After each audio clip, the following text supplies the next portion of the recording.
হযরত ঈসা আলাইহিস সালামের যুগের কথা বলছি।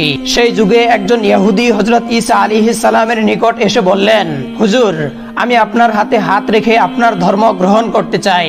হযরত ঈসা আলাইহিস সালাম ইহুদির এই আরজি শুনে বললেন, তুমি যদি আমার ধর্ম গ্রহণ করো এবং আল্লাহকে ইলাহা বলে স্বীকার করো ও আমাকে নবী বলে বিশ্বাস করো, তাহলে এটা তোমার দুনিয়া ও আখিরাত উভয় জাহানের জন্য কল্যাণকর হবে। অতঃপর সেই ইহুদি হযরত ঈসা আলাইহিস সালামের ধর্মে দীক্ষিত হলেন। হযরত ঈসা আলাইহিস সালামের ধর্ম গ্রহণ করার পরে সেই ইহুদি শিষ্য তাকে বলল, হুজুর, আমার একটি বাসনা রয়েছে, আমি সদা সর্বদা আপনার সহচর্যে থাকতে চাই। ঈসা আলাইহিস সালাম বললেন, এটা তো এক মহৎ উদ্দেশ্য ও ভালো কথা। তুমি যদি আমার সঙ্গ লাভ করে কিছু এলেম ও দ্বীনের বিদ্যা শিখতে চাও, তাহলে তোমার উপর আল্লাহ রাব্বুল আলামিন খুশি হবেন। অতএব তুমি আমার সঙ্গে থাকতে পারো। এরপর হযরত ঈসা আলাইহিস সালাম তাকে সঙ্গে নিয়ে ধর্ম প্রচারের উদ্দেশ্যে দূরবর্তী কোনো শহরে রওনা করলেন। অনেক পথ অতিক্রম করার পরে হযরত ঈসা আলাইহিস সালাম একটি গাছের ছায়ায় বিশ্রাম নিতে বসলেন। অতঃপর তিনি শিষ্যকে বললেন, চলো, আমাদের সঙ্গে যে খাদ্য আছে তা দ্বারা আমরা ক্ষুধা নিবারণ করি। শিষ্য বলল, হুজুর, তাই হোক, এটা অতি উত্তম হবে। হযরত ঈসা আলাইহিস সালামের নিকট একখানা রুটি ছিল, তিনি তাই বের করে খেতে লাগলেন। ইহুদি শিষ্যের নিকট ছিল দুটি রুটি। সে ভাবল, যদি নবীর সামনে দুটি রুটি বের করি তাহলে একটি রুটির ভাগ নবীকে দিতে হবে, কেননা নবীর সামনে বসে সে দুইটি রুটি খাবে আর নবী খাবে একটি রুটি, এটা তো আর ভালো দেখায় না। অথচ নবীকে অন্য রুটিখানার ভাগ দিতেও সে শিষ্যের মন চাচ্ছিল না। তাই সে ঝামেলা না করে একটি রুটি লুকিয়ে রাখলো এবং একটি রুটি বের করে খেতে লাগলো। শিষ্যের নিকট যে দুখানা রুটি ছিল হযরত ঈসা আলাইহিস সালাম তা জানতেন। তাই তিনি তার শিষ্যকে জিজ্ঞাসা করলেন, তোমার আরেকখানা রুটি কোথায়? ইহুদি শিষ্যটি বলল, হুজুর, আরেকখানা রুটি কোথায় পাবো? আমার নিকট তো মাত্র একখানা রুটিই ছিল। শিষ্যের এই কথা শুনে হযরত ঈসা আলাইহিস সালাম আর কোনো কথা বাড়ালেন না। খাওয়া দাওয়া শেষ করে তিনি সামনে চলতে লাগলেন। একদিন এক রাত্র পথ চলার পরে তারা অত্যন্ত ক্ষুধার্ত হয়ে পড়লেন। এরপর তাদের সাথে সাক্ষাৎ হলো একজন মেষপালকের। হযরত ঈসা আলাইহিস সালাম মেষপালককে দেখে বললেন, হে আল্লাহর বান্দা, আমি আল্লাহর নবী হযরত ঈসা। আমি অনেক সফর করে ক্লান্ত ও ক্ষুধার্ত হয়ে পড়েছি। তুমি যদি মেহেরবানি করে তোমার মেষগুলির মধ্য থেকে একটি মেষ আমাদেরকে খাবার জন্য দান করতে, তাহলে দুনিয়া ও আখিরাতে তোমার অনেক কল্যাণ হতো। মেষপালক হযরত ঈসা আলাইহিস সালামের পরিচয় পেয়ে হতচকিত হয়ে বলল, হুজুর, বহুদিন যাবত আপনার নাম শুনেছি, আজ সচক্ষে আপনাকে দেখে আমি ধন্য হলাম। আপনি আমার মেষপাল থেকে আপনার পছন্দ মতো একটি মেষ জবেহ করে তা রান্না করে খেতে পারেন। হযরত ঈসা আলাইহিস সালাম তাই করলেন। তারপর শিষ্য ও মেষপালককে নিয়ে তিনি আহার করতে বসলেন। আহার করা শেষ হলে মেষের চামড়া ও হাড় একত্র করে তার হাতে থাকা লাঠিখানা সেই মেষের চামড়া ও হাড়গুলির উপর স্পর্শ করে বললেন, কুম বিইজনিল্লাহ, হে মেষ, তুমি আল্লাহর আদেশে দাঁড়িয়ে যাও। সঙ্গে সঙ্গে মেষটি জীবিত হয়ে গেল। ঈসা আলাইহিস সালামের সঙ্গে থাকা ইহুদি শিষ্যটি এই অলৌকিক ঘটনাটি দেখল। এরপর আল্লাহর নবী হযরত ঈসা তাকে জিজ্ঞাসা করলেন, যে আল্লাহর কৃপায় ভক্ষিত মেষটি জীবিত হয়ে গেল, তার শপথ করে বলো তো, তোমার আরেকখানা রুটি কোথায় লুকিয়ে রেখেছ? ধূর্ত শিষ্যটি এবারও বলল, হুজুর, আল্লাহর শপথ করে বলছি, আমার কাছে একখানা রুটিই ছিল। একখানা রুটির বাইরে আমার কাছে আর কোনো রুটি ছিল না। আমি কোনো রুটি লুকিয়ে রাখিনি। শিষ্যের এই কথা শুনে হযরত ঈসা আলাইহিস সালাম কিছুই বললেন না। তার সাথে তিনি আবার পথ চলতে লাগলেন। পথে একজন কুষ্ঠরোগী আল্লাহর নবী হযরত ঈসাকে সালাম দিয়ে বললেন, হে আল্লাহর নবী, আজ দীর্ঘদিন যাবত আমি কুষ্ঠ রোগে আক্রান্ত। আমি আপনার নাম শুনেছি এবং আপনার সম্পর্কে আমি এটাও জানি যে আপনি আল্লাহর মেহেরবানিতে কুষ্ঠ রোগীদেরকে সুস্থ করে তুলেন। আপনি যদি দয়া ও মেহেরবানি করে আমার জন্য আল্লাহ রাব্বুল আলামিনের কাছে দোয়া করতেন, তাহলে হয়তো আল্লাহ রাব্বুল আলামিন আপনার দোয়ার বরকতে আমার কুষ্ঠরোগ সুস্থ করে দিতেন। কুষ্ঠ রোগীর এই আরজি শুনে হযরত ঈসা আলাইহিস সালাম তার হাতের লাঠিখানা তার শরীরে স্পর্শ করলেন। নবী ঈসা আলাইহিস সালামের হাতের লাঠিখানা কুষ্ঠ রোগীর শরীরে স্পর্শ করার সাথে সাথেই কুষ্ঠ রোগীটি সম্পূর্ণ সুস্থ হয়ে উঠল। হযরত ঈসা আলাইহিস সালামের সঙ্গে থাকা শিষ্যটি তার এই অলৌকিক মুজিজাটি দেখল। এরপর আল্লাহর নবী হযরত ঈসা আলাইহিস সালাম তাকে জিজ্ঞাসা করলেন, যে আল্লাহর কৃপায় কুষ্ঠ রোগীটি তার কুষ্ঠ রোগ থেকে আরোগ্য লাভ করলো, সেই আল্লাহর কসম দিয়ে তোমাকে বলছি, তুমি সত্যি করে বলো তো, তোমার আরেকখানা রুটি তুমি কোথায় লুকিয়ে রেখেছ? ইহুদি শিষ্যটি হযরত ঈসা আলাইহিস সালামকে বলল, হুজুর, বারবার আপনি আমার রুটির কথা জিজ্ঞাসা করছেন। আল্লাহর কসম করে বলছি, আমার নিকট মাত্র একটি রুটিই ছিল, অপর কোনো রুটি আমার নিকট ছিল না। শিষ্যের এই কথা শুনে হযরত ঈসা আলাইহিস সালাম পুনরায় পথ চলতে লাগলেন। পথিমধ্যে একজন জন্মান্ধ লোক হযরত ঈসা আলাইহিস সালামকে সালাম দিয়ে বললেন, হুজুর, আমি আপনার নাম শুনেছি, আমি আপনার ব্যাপারে জানি যে আপনি জন্মান্ধ রোগীদেরকেও সুস্থ করে তুলেন। যদি আপনি আমার ব্যাপারে আল্লাহ রাব্বুল আলামিনের দরবারে দোয়া করতেন, তাহলে হয়তো আপনার দোয়ার বরকতে আল্লাহ রাব্বুল আলামিন আমাকে সুস্থ করে তুলতেন। অন্ধ ব্যক্তির এই আরজি শুনে হযরত ঈসা আলাইহিস সালাম তার হাতের লাঠিখানা সেই অন্ধ ব্যক্তির চোখে স্পর্শ করালেন, আর সঙ্গে সঙ্গে সেই ব্যক্তি দৃষ্টিশক্তি ফিরে পেল।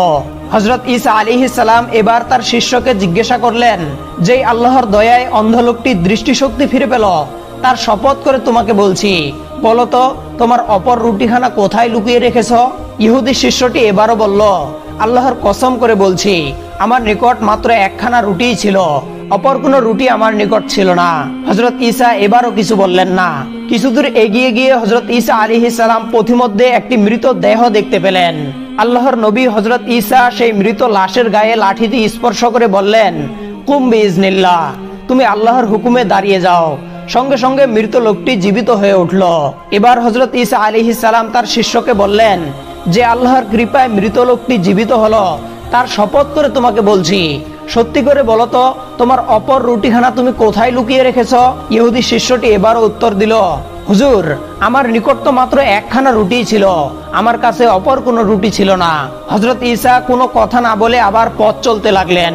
কিছুদূর গমনের পরে তারা দেখতে পেলেন পথিমধ্যে তিনখানা স্বর্ণের ইট পড়ে আছে। নবী শিষ্যটি হযরত ঈসা আলাইহিস সালামকে বলল, হুজুর, অনুমতি দিলে এই ইটগুলি আমি নিয়ে নিতাম। আল্লাহর নবী হযরত ঈসা আলাইহিস সালাম বললেন, আমাদের ওসবের দরকার নেই। তুমি কি জানো এই ইটগুলির লোভে পড়ে কত মানুষের প্রাণ গেছে? অতএব সাবধান, ইটগুলি গ্রহণ করার চেষ্টা করো না, তাহলে তুমিও বিপদগ্রস্ত হয়ে পড়বে। এই কথা বলে হযরত ঈসা আলাইহিস সালাম আবার পথ চলতে লাগলেন। কিছুদূর এগিয়ে গিয়ে তিনি একটি গাছের নিচে বসলেন। দীর্ঘ সফরের কারণে আল্লাহর নবী হযরত ঈসা অনেক ক্লান্ত হয়ে পড়েছিলেন, তাই তিনি সেখানেই ঘুমিয়ে পড়লেন। তার সঙ্গে থাকা ইহুদি শিষ্যটি কিন্তু ঘুমালো না।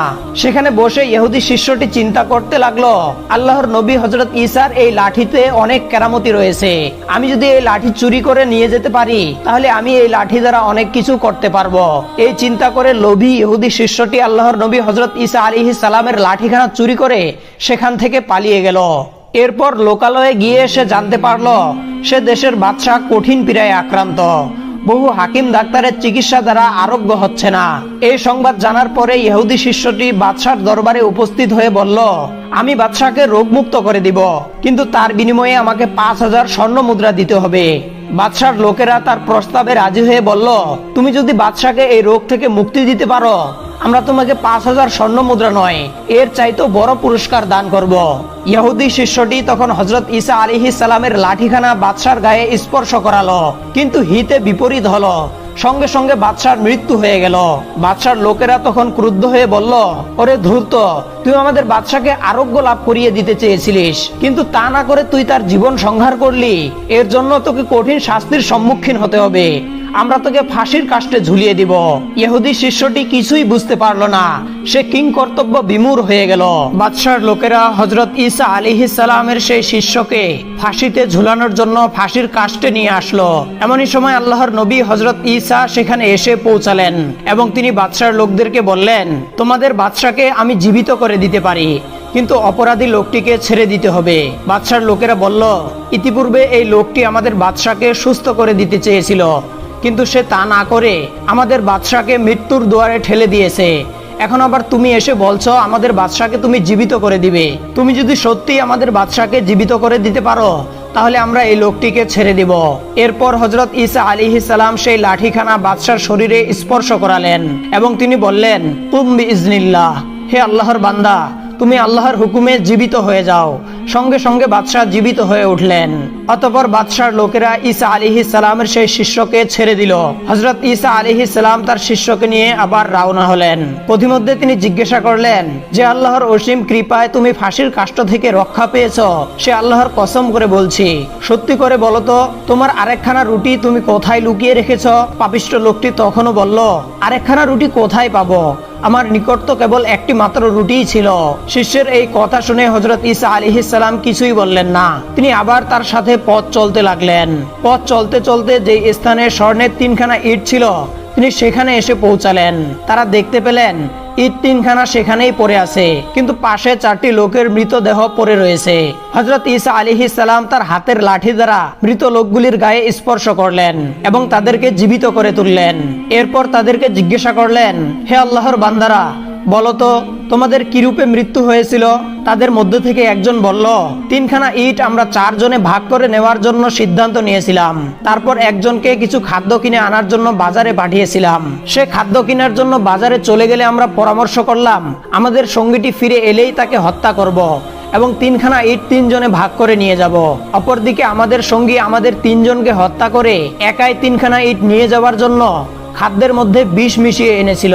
এরপর যখন সে বাজার থেকে ফিরে আসলো তখন আমরা তাকে আক্রমণ করে হত্যা করলাম আর পরস্পরের সিদ্ধান্ত নিলাম আগে খাবারগুলি খেয়ে নেই, তারপরে 3 জনে 3খানা ইট ভাগ করে নিয়ে যাব।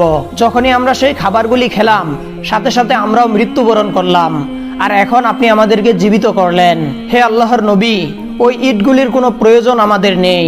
এরপর পুনরায় সেই লোকগুলি মৃত্যুবরণ করলো। হযরত ঈসা আলাইহিস সালাম এবার বললেন, এই ইটগুলি এবার আমরা নেব, কিন্তু আমরা মানুষ মাত্র 2 জন। তাহলে আমাদের যার নিকট 2টি রুটি ছিল সে 2খানা ইট নিবে, আর যার নিকট 1টি রুটি ছিল সে নিবে 1খানা ইট। তখন পাপিষ্ঠ ইহুদি ইটের লোভ সংবরণ করতে না পেরে বলল, হুজুর, আমার নিকট 2টি রুটিই ছিল, এতদিন পর্যন্ত আমি আপনাকে মিথ্যা কথা বলেছি। এই দেখুন, আমার নিকট অপর রুটিটি এখনো রয়েছে। তখন হযরত ঈসা আলাইহিস সালাম ক্রুদ্ধ কণ্ঠে বললেন, ওরে দুর্ভাগা, ওরে হতভাগা, আমার স্বর্ণের ইটের প্রয়োজন নেই, ইটগুলি তুই একাই নিয়ে যা, কিন্তু জেনে রাখিস এই জঘন্য লোভের ফলে তোকে বিপদের সম্মুখীন হতে হবে। হযরত ঈসা আলাইহিস সালামের পাপিষ্ঠ ইহুদি শিষ্য ইটগুলি পেয়ে খুশিতে আত্মহারা হয়ে গেল। সে আল্লাহর নবীর কথাকে কোনো গ্রাহ্যই করলো না। ভাবলো, কিসের বিপদ আবার? ইটগুলি বিক্রি করে আমি খুব শীঘ্রই ধনী হতে পারবো, আর তখন কে আমার নাগাল পায়? সুতরাং কাল বিলম্ব না করে পাপিষ্ঠ ইহুদি ইটগুলি উঠিয়ে নিতে উদ্যত হলো। এমনই সময় এক বিকট ভয়ঙ্কর বজ্রাঘাত তাকে আঘাত করলো, আর সেই আঘাতে সে সেখানে মৃত্যুবরণ করলো। আর এভাবেই বিশ্বাসঘাতক ইহুদিটি অতি লোভ, আল্লাহর নবীর সাথে বিয়াদবি ও মিথ্যা কথার ফলাফল ভোগ করলো। বর্ণিত আছে, একবার হযরত ঈসা আলাইহিস সালাম তার কিছু সঙ্গী সাথীকে নিয়ে নসিবিন শহরের অভিমুখে রওনা করলেন। যথাসময়ে তিনি উক্ত শহরের উপকণ্ঠে এসে পৌঁছে তার অনুসারীদেরকে লক্ষ্য করে বললেন, তোমাদের মধ্যে মজবুত ঈমান ও এমন সাহসী ব্যক্তি কে আছো যে রাজ্যের মধ্যে ঢুকে আওয়াজ দিয়ে বলতে পারবে আল্লাহর নবী হযরত ঈসা আগমন করেছেন? তোমরা সকলে এসে তার কাছে খাঁটি ধর্মে দীক্ষা গ্রহণ করো। আল্লাহর নবী হযরত ঈসা আলাইহিস সালামের এই কথা শুনে ইয়াকুব নামক এক ব্যক্তি বলল, হে আল্লাহর নবী, আপনার এই দাওয়াত আমি শহরের অধিবাসীদের কাছে পৌঁছে দিব। আপনি আমার জন্য আল্লাহ রাব্বুল আলামিনের দরবারে দোয়া করবেন। ইয়াকুবের এই কথার পরে তুমান ও শামাউন নামক 2 জন ব্যক্তি বললেন, হে আল্লাহর নবী, আমরাও আপনার এই দাওয়াত শহরের অধিবাসীদের কাছে পৌঁছে দিতে চাই, আপনি আমাদের জন্যও দোয়া করবেন। এরপর তারা 3 জনে শহর অভিমুখে রওনা করলেন।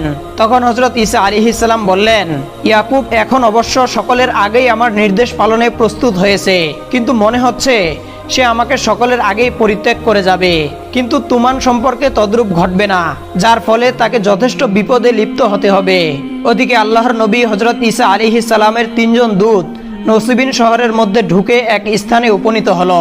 সেখানে পৌঁছে শামাউন তার 2 জন সাথীকে লক্ষ্য করে বললেন, তোমরা শহরের ভিতরে অগ্রসর হও, সেখানের লোকজনকে ডেকে আল্লাহর নবী হযরত ঈসার আগমনের সংবাদ দাও। আমি এখানে অবস্থান করি, তোমাদের উপর যদি কোনো বিপদ আপদ এসে উপস্থিত হয় তাহলে আমি তোমাদেরকে উদ্ধার করার চেষ্টা করব। তার প্রস্তাবে রাজি হয়ে ইয়াকুব ও তুমান শহরের অধিবাসীদের কাছে এসে উপস্থিত হলো এবং তাদেরকে ডাক দিয়ে বলল, হে নসিবিন শহরের অধিবাসীরা, আল্লাহর নবী হযরত ঈসা রুহুল্লাহ তোমাদেরকে সরল সঠিক পথ দেখানোর জন্য তোমাদের শহরে আগমন করেছেন। তোমরা সকলে এসে তার ধর্মে দীক্ষিত হও। যদি তোমরা তার ধর্মে দীক্ষিত হও এবং আল্লাহকে ইলাহা বলে স্বীকার করো এবং তাকে নবী বলে স্বীকার করো, তাহলে দুনিয়া ও আখিরাত উভয় জাহান তোমাদের জন্য কল্যাণকর হবে। বলা বাহুল্য যে নসিবিন শহরের বাদশা ছিল কাফের এবং প্রজারাও ছিল কাফের। যখন আল্লাহর নবী হযরত ঈসা আলাইহিস সালামের দূতেরা তাদেরকে ইসলামের দিকে আহ্বান করলেন, তখন তারা তাদেরকে ধমকের সুরে বলল, তোমাদের এত বড় স্পর্ধা যে তোমরা আমাদের ধর্ম পরিত্যাগ করে নতুন এক ধর্মে দীক্ষিত হওয়ার কথা বলছো। তোমাদের মধ্যে আওয়াজ দিয়ে এই কথাটি কে বলল? তখন ইয়াকুব ভয়ে অস্থির হয়ে পড়ল এবং নিজের কথা অস্বীকার করে সে তুমানকে দেখিয়ে দিয়ে বলল, এই লোকটি এইসব কথা বলেছে, আমি বলিনি। তোমরা আমাকে ক্ষমা করে দাও এবং কোনো শাস্তি দিতে হলে তাকেই দাও। তখন লোকজন তুমানকে ধরে নিয়ে বাদশার কাছে উপস্থিত করলো। বাদশা তখন তুমানকে জিজ্ঞাসা করলো, তোমাদের সেই নবীর ব্যাপারে আমাকে অবহিত করো। কিভাবে সে এই দুনিয়াতে আগমন করেছে, তার পিতামাতাকে, তার বংশ পরিচয় কি? তখন তুমান বলল, তিনি আল্লাহর নবী ঈসা রুহুল্লাহ। তিনি পিতা ছাড়া এই দুনিয়াতে আগমন করেছেন।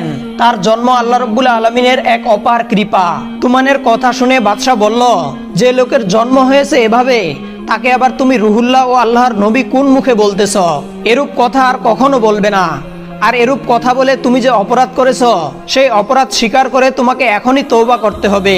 তোমাকে এই বলে তওবা করতে হবে যে জীবনে আর তুমি কখনো এরূপ কথা বলবে না। তুমি যদি তওবা করো তাহলে আমি তোমাকে ক্ষমা করে দিব, আর যদি তওবা না করো তাহলে তোমাকে কঠিন শাস্তি গ্রহণ করতে হবে। তুমান বাদশার কথায় বিন্দুমাত্র ভীত না হয়ে বলল, বাদশা, আপনি আমাকে যা ইচ্ছা শাস্তি দিতে পারেন, কিন্তু আমি জীবন থাকতে কখনো এই কথা ও বিশ্বাস পরিত্যাগ করব না। তখন বাদশা রাগে অস্থির হয়ে তার কর্মচারীদেরকে নির্দেশ দিলেন, তোমরা এই অবাধ্য লোকটির চোখগুলি উপড়ে ফেলো এবং তার হাত পা কেটে তাকে একটি কদার্য স্থানে ফেলে রাখো। বাদশার নির্দেশ মতো তুমানের হাত পা কেটে তাকে একটি নিকৃষ্ট স্থানে ফেলে রাখা হলো।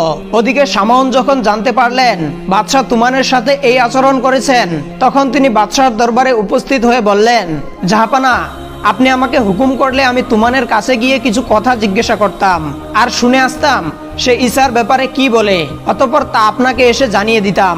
বাদশা বলল, তুমি অবাধে যেতে পারো। অতঃপর বাদশাহ তার কতিপয় লোককেও শামাউনের সাথে পাঠিয়ে দিল। তাদেরকে সঙ্গে নিয়ে তিনি তুমানের কাছে উপস্থিত হলেন এবং তাকে জিজ্ঞাসা করলেন, তুমি যে ঈসাকে আল্লাহর নবী ও রুহুল্লাহ বলছো, তার নিকট এমন কি নিদর্শন আছে যা দেখলে তার নবুয়ত সম্পর্কে মনের সন্দেহ দূরীভূত হবে? তুমান বললেন, তিনি অলৌকিক ক্ষমতার গুণে ল্যাংড়া, অন্ধ ও লুলা এবং জটিল রোগীকে আরোগ্য দান করেন। তুমানের এই কথা শুনে শামাউন বললেন, এসব কাজ তো চিকিৎসক দ্বারাও হয়ে থাকে, অন্য কোনো নিদর্শন থাকলে তা বলো। তুমান বলল, লোকজন তাদের ঘরের মধ্যে যে সকল খাবার লুকিয়ে রাখে এবং তারা গৃহের মধ্যে বসে যে সকল খাবার আহার করে, হযরত ঈসা আলাইহিস সালাম বাইরে বসেই তার সংবাদ বলতে পারেন। শামাউন বললেন, অভিজ্ঞ নজ্জুম ও গণজ্ঞ তো নির্ভুল গণনার মাধ্যমে এই সকল সংবাদ বলে দিতে পারে, এটা নবুয়তের নিদর্শন হতে পারে না। যদি তার নিকট অন্য কোনো নিদর্শন থাকে তাহলে সে কথা বলো। তুমান বললেন, হযরত ঈসা আলাইহিস সালাম মাটির দ্বারা পাখি নির্মাণ করে তার মধ্যে ফুৎকার দিলে সেই পাখি জীবন্ত হয়ে আকাশে উড়ে যায়। তখন শামাউন বললেন, এই জাতীয় কাজ তো অনেক জাদুকরও করতে পারে, এছাড়া যদি তার নিকট অন্য কোনো অলৌকিক ক্ষমতা থাকে সেই ক্ষমতার কথা বলো। তখন তুমান বললেন, হযরত ঈসা রুহুল্লাহ আল্লাহর হুকুমে মৃত ব্যক্তিকে জীবিত করতে পারেন। তুমানের কাছ থেকে এই কথা শুনে শামাউন বাদশার কাছে গিয়ে বললেন, হে বাদশা নামদার, তুমান আমার কাছে হযরত ঈসা আলাইহিস সালামের অসংখ্য অলৌকিক মুজিজার কথা বলেছেন, এমনকি তিনি নাকি আল্লাহর হুকুমে মৃত ব্যক্তিকেও জীবিত করতে পারেন। যদি এই কথা সত্য হয় তবে তিনি যে নিশ্চয়ই আল্লাহর নবী, এতে কোনো সন্দেহের কারণ নেই। কেননা নজ্জুম বা জাদুঘরেরা অনেক কিছুই করতে পারে, কিন্তু কোনো মৃত ব্যক্তিকে জীবিত করে দেখাতে পারে না। তখন বাদশা বললেন, তোমরা ঈসাকে আমার দরবারে নিয়ে আসো। যদি দেখা যায় যে সে সত্যি মৃত ব্যক্তিকে জীবিত করতে পারে তবে অবশ্যই তাকে সত্য পয়গম্বর বলে স্বীকার করে নিব। শামাউন তখন হযরত ঈসা আলাইহিস সালামের নিকট গিয়ে তাকে বললেন, হে আল্লাহর নবী, আমরা বাদশার কাছে আপনার অসংখ্য মুজিজার কথা বলেছি এবং বাদশা আপনার কাছ থেকে সেই মুজিজাগুলি দেখতে চেয়েছেন। আপনি অবশ্যই তাকে সেই মুজিজাগুলি দেখাবেন। এই মুজিজাগুলি দেখার বিনিময়ে বাদশা প্রতিশ্রুতি দিয়েছেন যে সে আপনার ধর্ম গ্রহণ করবেন। এরপর হযরত ঈসা আলাইহিস সালাম শামাউনের সাথে বাদশার দরবারে গিয়ে উপস্থিত হলেন এবং বাদশাকে যে নিদর্শনগুলির কথা বলা হয়েছিল আল্লাহর নবী হযরত ঈসা আলাইহিস সালাম এক এক করে তাকে সকল নিদর্শনগুলি দেখালেন। নসিবিন শহরের অসংখ্য রোগীকে তিনি আল্লাহর হুকুমে ভালো করে দিলেন। অতঃপর বাদশাহ হযরত ঈসা আলাইহিস সালামকে বললেন, এতক্ষণ আপনি যে সকল কার্যক্রম দেখিয়েছেন এই ধরনের কাজ তো অসংখ্য দক্ষ জাদুঘর ও বিজ্ঞ ডাক্তারও করতে পারে, কিন্তু তারা কোনো মৃত মানুষকে জীবিত করতে পারে না। আপনি যদি মৃত কোনো মানুষকে জীবিত করে দেখাতে পারেন তাহলে আমি আপনার ধর্ম গ্রহণ করব। হযরত ঈসা আলাইহিস সালাম তদুত্তরে বললেন, আল্লাহ তাআলার হুকুম হলে আমি তাও করে দেখাতে পারবো। তখন বাদশাহ ও তার লোকজন মিলে হযরত ঈসা আলাইহিস সালামকে নিয়ে একটি বহু পুরাতন কবরস্থানে চলে আসলেন। সেখানে হযরত নূহ আলাইহিস সালামের ছেলে শামের কবরও ছিল। ওই কবরটির কাছে গিয়ে বাদশাহ হযরত ঈসা আলাইহিস সালামকে বললেন, এই কবরে যাকে দাফন করা হয়েছিল তুমি তাকে জীবিত করে দেখাও। এরপর হযরত ঈসা আলাইহিস সালাম আল্লাহ রাব্বুল আলামিনের দরবারে মুনাজাত করলেন, হে সর্বশক্তিমান মালিক আল্লাহ তাআলা, তোমার নিয়ামত অফুরন্ত ও তোমার ক্ষমতা অপরিসীম। তুমি তোমার ক্ষমতা বলে এই কবরের মৃত ব্যক্তিকে জীবিত করে তোমার ক্ষমতার নজির তাদেরকে দেখাও। আল্লাহর নবী হযরত ঈসা এরূপ মুনাজাত করা মাত্র কবরটি বিদীর্ণ হয়ে গেল এবং তার ভিতর থেকে সাদা কেশ ও দাড়িযুক্ত একটি লোক বেরিয়ে আসলো। অতঃপর সে প্রথমে আল্লাহর নবী হযরত ঈসা আলাইহিস সালামকে সালাম দিয়ে বললেন, হে লোকজন, তোমরা জেনে রাখো এই ব্যক্তি আল্লাহর নবী হযরত ঈসা। তোমরা তার উপর ঈমান এনে সকলেই তাকে অনুসরণ করো। আর এই লোকটি ছিলেন হযরত নূহ আলাইহিস সালামের পুত্র শাম। তখন হযরত ঈসা আলাইহিস সালাম তাকে জিজ্ঞাসা করলেন, হে শাম, তোমাদের জামানায় তো কারো দাড়ি ও চুল মৃত্যু পর্যন্ত সাদা রং ধারণ করত না, তবে তোমার চুল ও দাড়ি এরূপ সাদা দেখতেছি কেন? তখন শাম জবাব দিল, হে আল্লাহর নবী, আমি জানতাম যে রোজ কিয়ামতের সামান্য আগে আপনি দুনিয়াতে আসবেন। কবরে থাকা অবস্থায় আপনার আওয়াজ শুনে আমি মনে করলাম যে রোজ কিয়ামত আসন্ন হয়েছে, আর তাই আপনার আগমন ঘটেছে। সুতরাং হাসরের মাঠের হিসাব নিকাশের ভয়ে ও আতঙ্কে আমার দাড়ি চুল পেকে হঠাৎই এই আকার ধারণ করেছে। তখন হযরত ঈসা আলাইহিস সালাম তাকে জিজ্ঞাসা করলেন, শাম, তুমি কি বলতে পারবে কতদিন পূর্বে তোমার মৃত্যু ঘটেছিল? শাম জবাব দিল, 4000 বছর পূর্বে আমি এই দুনিয়া ছেড়ে গিয়েছিলাম। হযরত ঈসা আলাইহিস সালাম বললেন, এখন যদি তোমার আবার এই দুনিয়াতে বসবাস করার আকাঙ্ক্ষা থাকে তাহলে তুমি বলো, আমি আল্লাহর দরবারে তোমার জন্য দোয়া করব যাতে তিনি তোমাকে সেই ব্যবস্থা করে দেন। শাম বলল, হে আল্লাহর নবী, আমি আর এই দুনিয়াতে বসবাসের আকাঙ্ক্ষা করি না, কেননা এই দুনিয়া স্থায়ী বসবাসের ঠিকানা নয়।